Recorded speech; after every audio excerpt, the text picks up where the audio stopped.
Kalau letak pusarmu agak ke atas, kamu terlahir untuk menjadi perenang hebat atau pelari. Pusar adalah pusat gravitasi tubuhmu. Jika letaknya lebih tinggi daripada rata-rata, berarti kamu punya pinggang yang lebih panjang dan pusat gravitasi tubuh yang lebih tinggi. Itu bisa membuatmu berlari lebih cepat. Tapi kalau pusarmu letaknya agak ke bawah, kamu punya lebih banyak kekuatan di torsomu. Torso yang lebih panjang juga membantumu membuat daya kayuh lebih kuat, sehingga membuatmu berenang lebih cepat. Dan kamu bisa menjadi pahlawan pusar. Abu-abu adalah warna mata terlangka di dunia. Kalau kamu termasuk dari 1% manusia yang bermata abu-abu, matamu hampir tak punya melanin di lapisan luar iris matamu. Tergantung baju warna apa yang sedang dipakai. Mata sebenarnya bisa berubah warna dari abu-abu ke biru atau hijau. Pupilmu juga bisa melebar saat kamu merasa emosional. Penelitian menunjukkan orang bermata abu-abu jauh lebih kompetitif.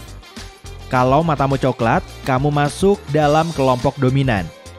Zaman dahulu kala, semua orang di planet ini punya mata berwarna coklat. Beberapa ilmuwan berpikir, saat itu sebagian besar manusia hidup di iklim yang hangat, dan mata coklat memberikan lebih banyak perlindungan terhadap sinar matahari.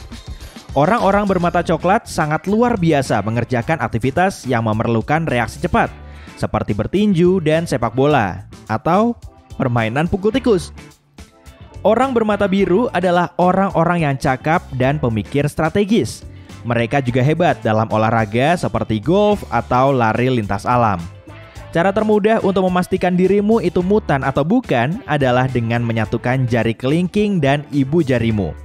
Jika ada otot yang menonjol di pergelangan tanganmu, berarti kamu normal. Kalau tidak, ada mutasi di dalam tubuhmu. Lalu apa kekuatan mutanmu? Nggak ada sih. Kamu dan 15% populasi dunia kehilangan otot yang membantu leluhur kita berayun dari satu pohon ke pohon yang lain.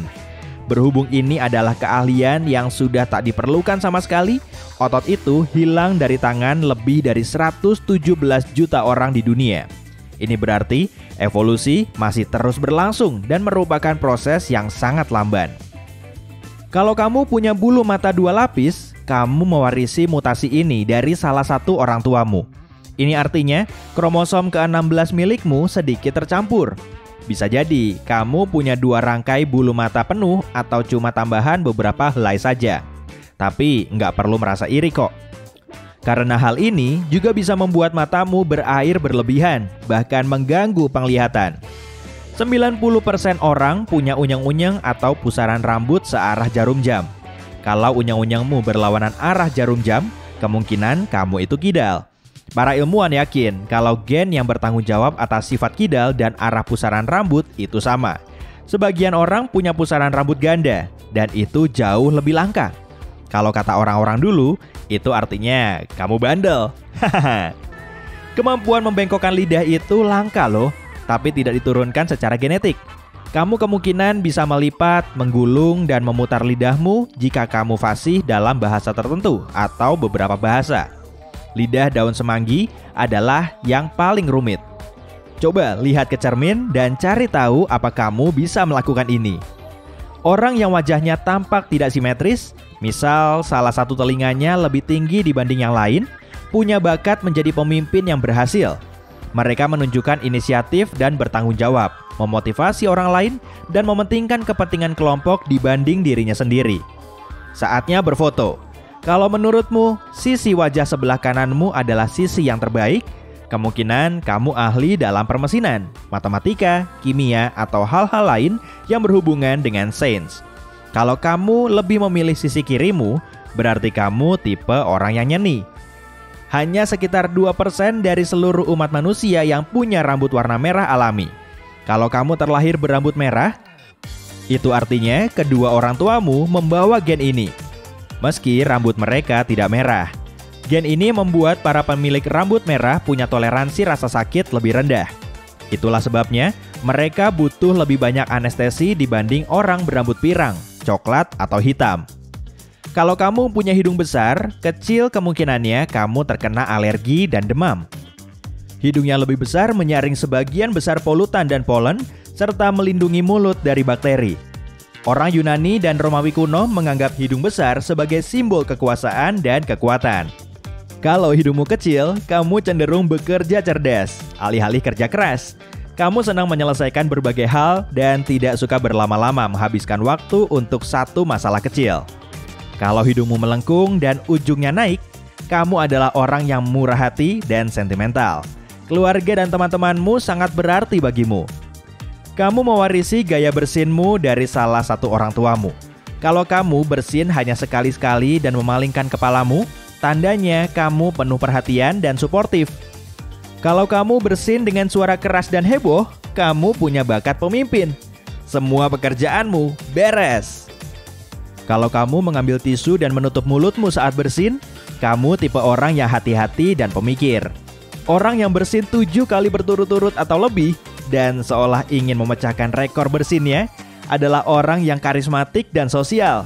Mereka suka menginspirasi orang lain. Kalau kamu terlahir dengan dahi yang lebih lebar, kemungkinan besar kamu punya gelar sarjana. Tapi belum ada bukti pasti kalau kamu itu lebih pintar. Para ilmuwan menganalisis hubungan antara ukuran kepala, gen, dan IQ. Dan sejauh ini kayaknya sih benar. Kalau wajahmu cenderung lebar, bukan panjang, kamu punya keahlian bernegosiasi yang bagus. Keahlian itu membantu orang dengan wajah yang lebih lebar mendapatkan penghasilan lebih banyak dibanding orang yang berwajah panjang. Orang yang wajahnya bulat terlihat polos dan dapat dipercaya. Kalau wajahmu bulat, kemungkinan besar kamu tidak egois dan menaruh kepentingan orang lain di atas kepentinganmu. Dan kamu cenderung hobi tidur.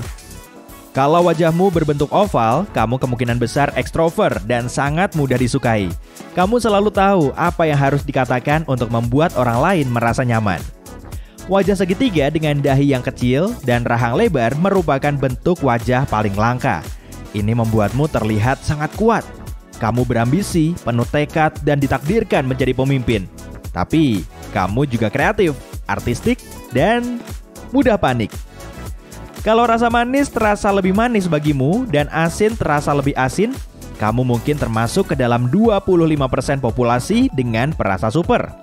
Kekuatan super ini ada karena bintil-bintil kecil di lidahmu lebih banyak. Bintil-bintil itu juga dikenal dengan sebutan kuncup pengecap. Perasa super biasanya tidak menyantap makanan seperti brokoli, kol, bayam, grapefruit, dan kopi. Karena semua itu terasa terlalu pahit. Makanan yang pedasnya biasa pun terasa terlalu pedas bagi kuncup pengecap orang-orang ini. Ya, ini mungkin lebih baik sih daripada orang-orang yang tak bisa merasakan apapun. Bagi mereka, makanan terasa hambar dan enggak bisa bikin happy. Kalau kamu punya alis panjang, kamu adalah teman dan pendengar yang baik. Kamu sangat peduli dengan orang lain dan senang membantu mereka. Kamu tidak takut akan tanggung jawab dan mampu menangani tugas besar dengan mudah. Kamu juga lumayan kompetitif. Orang yang alisnya tipis seringkali meragukan dirinya dan jauh lebih hati-hati dalam setiap langkah yang mereka ambil. Mereka sangat memedulikan pendapat orang lain, bahkan meski mereka tahu kalau mereka benar. Kalau alis matamu tebal, kemungkinan kamu percaya diri dan cerdas. Kamu tidak suka memusatkan perhatianmu hanya pada satu tugas, dan kamu akan marah kalau ada orang lain yang mencoba menahanmu. Kamu aktif dan berpikiran maju. Orang-orang yang beralis tinggi dan sangat melengkung tidak terlalu mudah didekati. Mereka senang menjaga jarak, tapi sebenarnya mereka cuma butuh lebih banyak waktu untuk bisa merasa nyaman denganmu. Mereka sangat perfeksionis dan punya selera tinggi. Kalau alismu rendah dan dekat dengan matamu, kamu mudah bergaul dan mampu bersosialisasi dengan baik. Kamu selalu berkata apa adanya. Kamu juga suka membantu orang lain mencapai tujuan mereka. Nah, kalau jari telunjuk kakimu lebih panjang dibanding ibu jarinya, berarti kakimu termasuk golongan Morton's Toe, kayak jari kaki patung Liberty. Di beberapa tempat, hal ini sangat umum terjadi, sementara di tempat lain sangat jarang. Morton's Toe bisa mempengaruhi postur tubuh dan cara kamu berjalan. Coba pakai sepatu dengan bagian ujung yang tinggi dan lebar untuk mencegah jari telunjukmu tertekan dan tertindih. Tambahkan renang dan bersepeda ke dalam rutinitasmu. Ini akan membantu melegakan tekanan pada kakimu. Mereka yang telapak kakinya sangat melengkung adalah tipe orang yang berjiwa bebas dan mandiri. Sementara, jika lengkungan di telapak kakimu tidak terlalu kentara, kemungkinan besar kamu ramah dan memerlukan kehadiran orang lain agar merasa nyaman. Jika panjang jari kakimu sama dan telapak kakinya lumayan lebar, kamu termasuk golongan kaki orang Romawi. Kamu ditakdirkan untuk berkeliling dunia dan menjelajahi budaya baru. Kamu supel dan mudah menjalin pertemanan. Kalau kakimu panjang dan ibu jarimu meruncing, kamu mungkin termasuk tipe orang yang berpikir mendalam. Suasana hatimu sering berubah dan kamu terkadang mengambil keputusan yang mengejutkan dan spontan.